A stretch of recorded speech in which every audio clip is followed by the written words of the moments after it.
எனக்கு என் நண்பர் எழுப்பிய கேள்வியும் அதுதான், எனக்கு எழுந்த கேள்வியும் அதுதான்.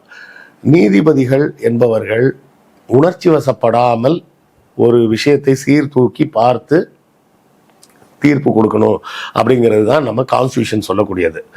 ஆனால் நீதிபதிகள் இப்படி உணர்ச்சி வசப்பட்டு இப்படி சில ரிமார்க்ஸ் எல்லாம் கொடுக்கணுமா?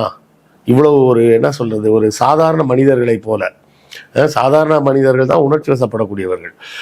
அவர்களைப் போல நீதிபதிகளும் உணர்ச்சி வசப்பட்டு இப்படி ஒரு குற்றம் செய்த உனக்கு தண்டனை கொடுக்காம எனக்கு எப்படி சாப்பாடு உள்ள இறங்கும் அப்படின்னு பர்சனலாலாம் ஸ்டேட்மெண்ட் கொடுக்கணுமா அப்படின்ற ஒரு கேள்வி எனக்கு இருக்கு.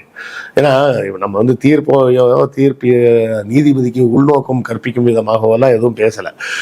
இப்படி உணர்ச்சி வசப்பட்டு அந்த உணர்ச்சி வசப்படுவதை பதிவு பண்ணணுமா ஒரு நீதிபதியாக இருக்கக்கூடியவர், ஒரு மிகப்பெரிய உயர்ந்த பதவியில் இருப்பவர்? நாமெல்லாம் என்ன நினைக்கிறோன்னா, அந்த நீதிபதிகள் விருப்பு வெறுப்பு காய்த்தல் உவர்த்தல் இல்லாமல் நடுநிலையோடு இருந்து செயல்படணும் அப்படின்னு எதிர்பார்க்குறோம்.